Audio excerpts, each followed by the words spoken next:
بسم الله الرحمن الرحيم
Assalamu alaikum.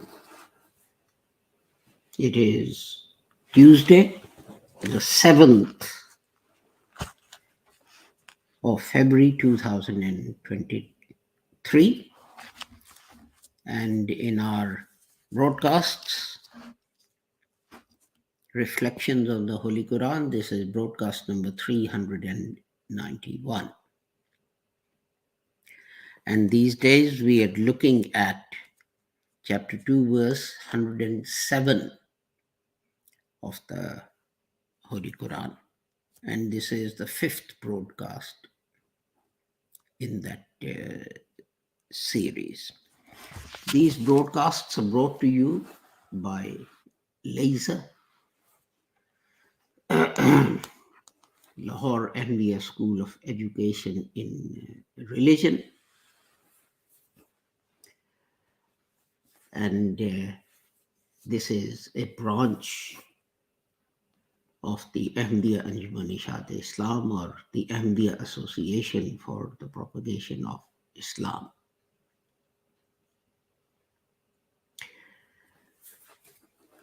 The Ahmadiyya movement was established by Hazrat Mirza Ghulam Ahmad Sahib.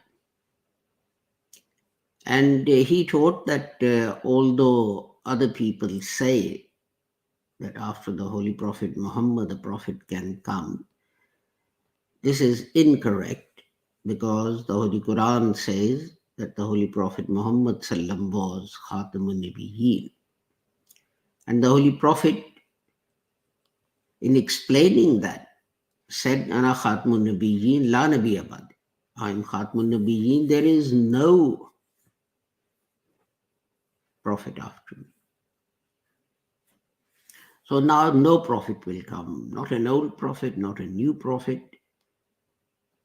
Prophethood has ended. This worried the companions, radiallahu ta'ala anhum, who asked the Holy Prophet Muhammad that when previous people needed guidance, and if they went astray, God would send a prophet. So what will happen to Muslims? And the Holy Prophet Muhammad said that God will raise mujaddideen, reformers, to guide Muslims to the correct path. And Hazrat Mirza Ghulam Ahmad claimed that he came in accordance with the promise given in this hadith of the Holy Prophet Muhammad. And he wasn't the only reformer or mujaddid who came. Many had come before him. But his distinction was that he explained that although people say that two personalities, Messiah and Mahdi, shall come, and this is mentioned in the hadith, these are not two personalities, but two aspects of the work of a mujaddid. two aspects of the work of a mujaddid. And these prophecies were fulfilled with Hazrat Mirza Ghulam Ahmad's advent.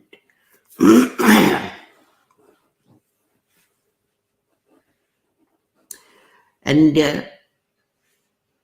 Hazrat Mirza Ghulam Ahmad also taught that people say that the first source of our knowledge about religion is the hadith. And he said this cannot be correct because Quran is the word of Allah, and it is the first source of our knowledge. And he said the second source is the Sunnah or the actions of the Holy Prophet Muhammad. And then comes hadith after those. And if a hadith is authentic, it is correct, it's not against laws of nature, etc., and there are other conditions, we will accept it and act on it.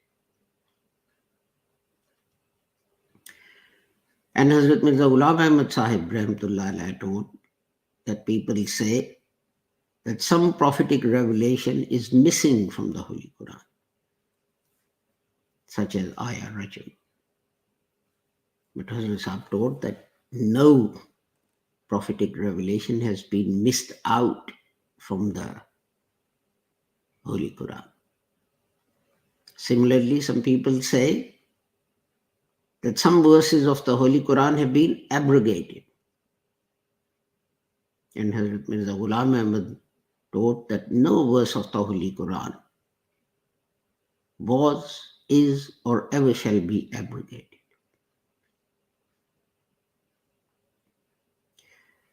Similarly, Hazrat Sahib taught that jihad is a fundamental duty of every Muslim, but jihad as defined by the Holy Prophet Muhammad,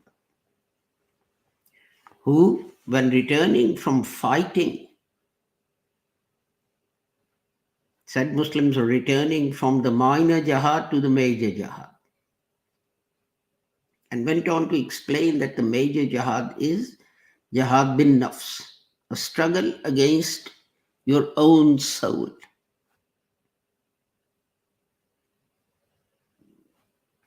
And Hazrat Mirza Ghulam Ahmad Sahib pointed out that yes, among the Muslims, there is a difference of opinion on many things.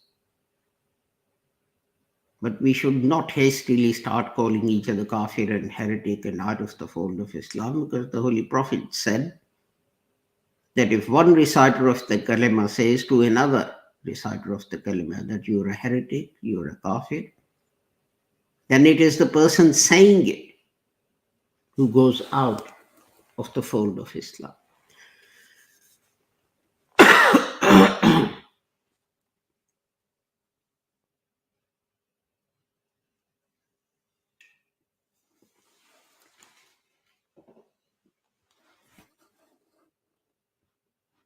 So we should be very careful when making such pronouncements.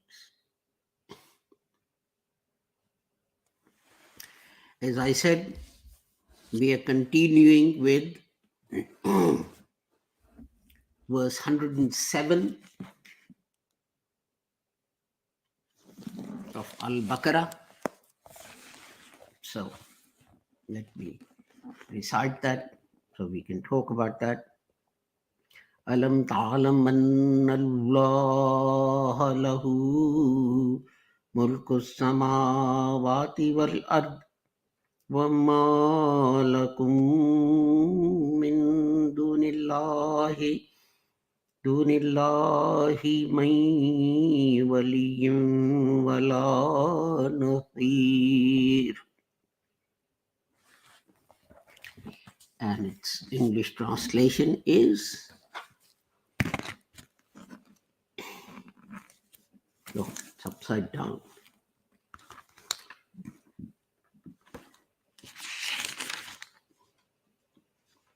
whereof. Don't you know that Allah's is the kingdom of the heavens and the earth, and that besides Allah, you don't have any friend or any helper. So today we are going to look at the words, the expressions, I should say. Wama lakum min dun. So let me get to my notes on the computer. Okay. So the first expression we're going to look at is Vama. And I call it an expression, although it only has a few characters in it. Because it consists of two segments. One, what I call a connecting word, va, and ma, negative. If you really want the grammatical name for it, for va, it is prefixed conjunction. And the next one, ma, that's the negative. And not. As I read the translation, don't there. And don't there. The next expression, lakum, again it's two segments, la and kum. La is again a preposition, for and or is for, and kum is pronoun, you. Min is a preposition meaning from, and then we have doon, doonillah. Doon is a noun, and its root is dal wa noon.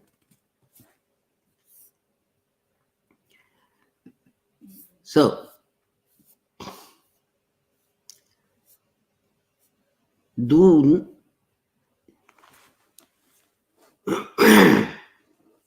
stands for exclusion. For example, chapter 13, verse 118. The Holy Quran says, La tattakhizu bitanatan min dunikum. That is, don't take into your confidence those who are not equal. Well, some people say those who are not equal in honesty. Some people say those who are not Muslims, etc. Although Muslim or religion is not mentioned here. Some people say it means that those who are lower than you in the social status, etc. But I generally tend to take the words of a verse of the Holy Quran as they are. And what the Holy Quran is warning us against is that we tend to think, oh, X is our best friend. So what do? We divulge, reveal all manner of things to that person, which we shouldn't. I mean, would it be right for an army general to divulge to a friend of his someone that he went to school with and so on and so forth. The location of Britain's nuclear arsenal. Well, taking an extreme example, but, it can be anything. So here God is warning us that we mustn't do such things. I mean, let's take another example. In law, there is something called client confidentiality. So if a client tells the lawyer something, the lawyer cannot reveal it to anyone else. So you can take it and say, well, look, this is about client confidentiality. If a lawyer has a brother who's a doctor, he cannot go and reveal to him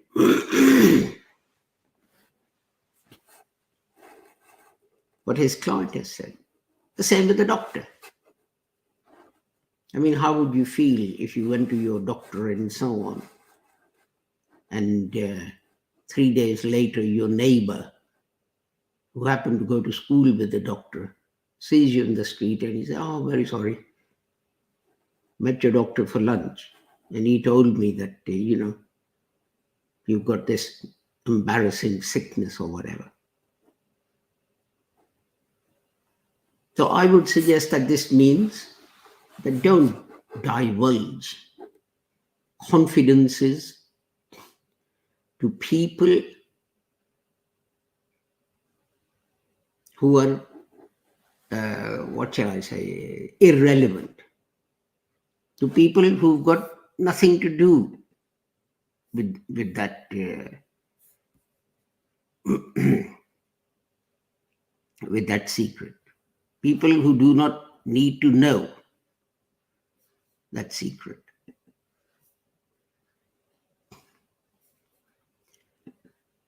And this is what we need to remember. And we forget that and we betray confidences. And we take it lightly. But this is against the specific teaching of the Holy Quran that we do that. To give you one example, it was Ramadan and someone came to me and he'd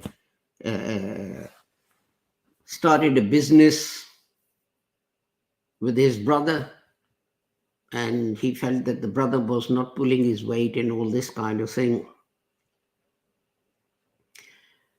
And he was fed up, and he wanted to take his brother to court, and etc., etc. So that he wanted a court order to hand the whole of the business over to him. So I said to him, "Where's your contract?" He said, "What contract?" I said, "The contract that you and your brother signed." And he looked at me and he said, "He's my brother." I said, "Yes, I know, you just said that. But where's the contract?" And he said, "How could I ask my brother to sign a contract?" So I said, "How are you going to drag your brother through the courts and accuse him of all manner of dishonesty and lying and cheating and so on? You couldn't get him to sign a contract. But now in open court, you're going to accuse him of being a cheat and a liar and a thief. That's fine, isn't it?" See, this is how we get into difficulty by ignoring the Holy Quran. Because, I said to this guy, as I said, it was Ramadan, and I said to this guy, "Would you like a cup of tea?" And the guy said, "But it's Ramadan." And I said, "Oh, okay." And he said, "Well, I'm fasting." And I said, "Why are you fasting?" And he looked at me puzzled, and he said, "Well, it's in the Quran." I said, "The Holy Quran also says that when you enter into a business deal with someone, write it down and get two witnesses to sign as well. So what gives you the right to pick and choose which verses of the Holy Quran you act upon? And that is the difficulty, that we pick and choose. Again, about the word of, again about the use of the word dun, وَيَغْفِرُ مَا دُونَ ذَلِكَ. Sorry, وَيَغْفِرُ مَا دُونَ ذَلِكَ. Chapter 4, verse 40. And except for this, forgive sins. And then the famous conversation between Jesus and Allah on the Day of Judgment, when in words of the Holy Quran, Allah will say to him, أَأَنْتَ قُلْتَ لِلنَّاسِ اتَّخِذُونِي وَأُمِّي إِلَٰهَيْنِ مِن دُونِ اللَّهِ. Again the expression مِن دُونِ اللَّهِ. Chapter 5, verse 160. Did you say to people that except for God, that you take me and my mother as gods besides Allah? Min dunillah. Yani, that is, someone excluded from Godhead is being included in it. And of course, we know Jesus' answer that I was only responsible for them as long as I was with them. And again, another verse of the Holy Quran which uses this expression, لَيْسَ لَهُم مِّن دُونِهِ وَلِيًّا وَلَا شَفِيعٌ. And except for him, they will not have a friend or an interceder. And you see, this is interesting, isn't it? I mean, the verse that we've just recited, that we're looking at, chapter 2, verse 107, that except for God, you don't have a friend or a helper or a protector. But I mean, what do we do? Do we actually realize that that is the case? What we do is we make everyone our helper and protector.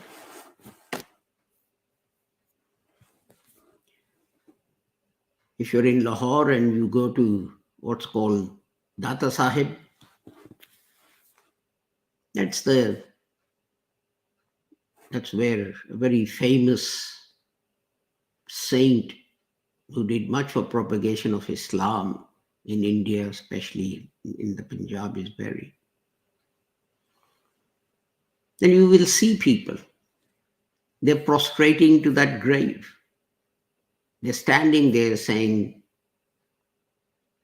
Ya Data Sahib, fulfill this desire that I have, accept this prayer that I have. Now what is God saying? That the only friend and helper you have is Allah. There's no one else.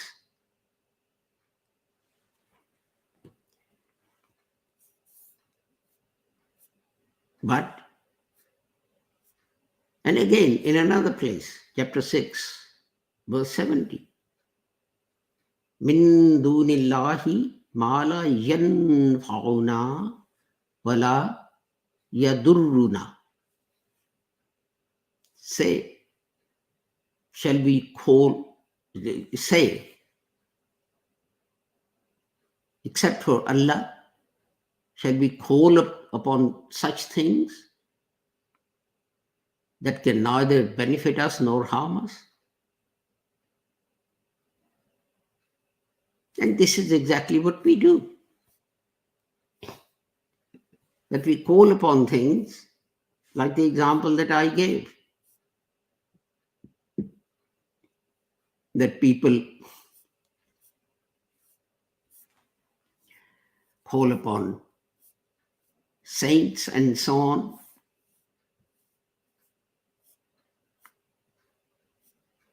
and ask them to intercede on their behalf.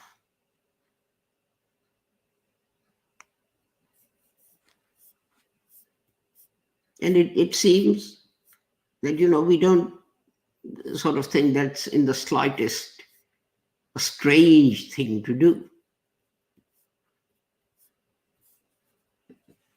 And we think that those saints are going to somehow solve our problems. And then when they don't, we wonder. It's a serious thing that we should think about.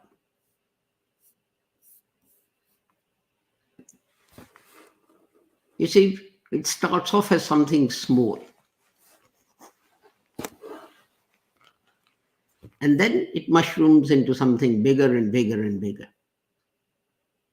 And we start ignoring Allah and turning to not even human beings, but dead human beings or their graves. If you were to consider the call to pray, Allahu Akbar.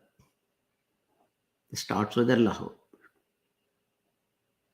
And it's generally translated as Allah is the greatest. There are 3 degrees: good, better, best. And you're made to learn these when you learn English at school, etc. So we say Allah is the greatest. But consider this. It actually means not greatest, but greater. So this is, in a way, like a rhetorical question that God is asking you. God is saying, whatever you're doing, Allah is greater than that. So what are you going to do? Continue with what you're doing or come towards Allah?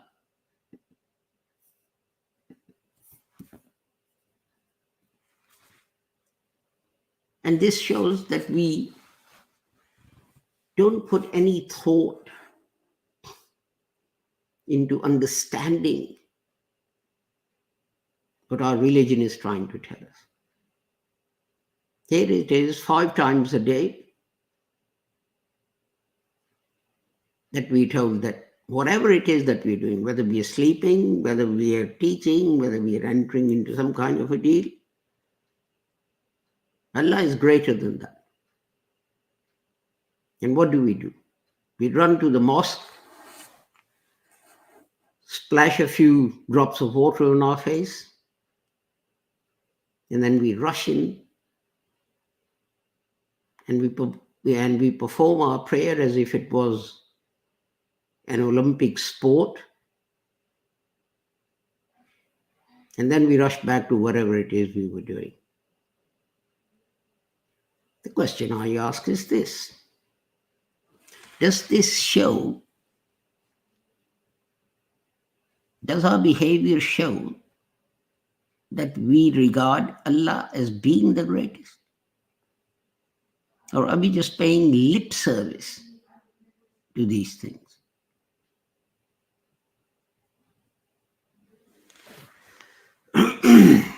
We've come to the end of our time, but before I close, I want to request you to pray for all our brothers and sisters and everyone else in Turkey, and not just pray, because they need physical help as well.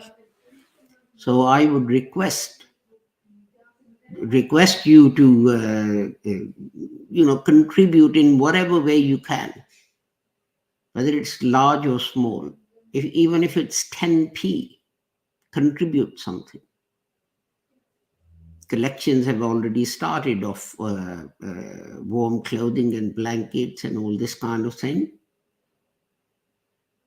So you can contribute to one of those collections. Those people are in dire need of everyone's support. I don't care whether some are Christians and some are Kurds and some are whatever they are. When it's a human being who is in need, that should be the least of your considerations. So please do your best to do whatever you can for our brothers and sisters in Turkey. With that, I take my leave of you, and inshallah, we'll meet again tomorrow. Assalamu alaikum, Khuda Hafiz, and goodbye.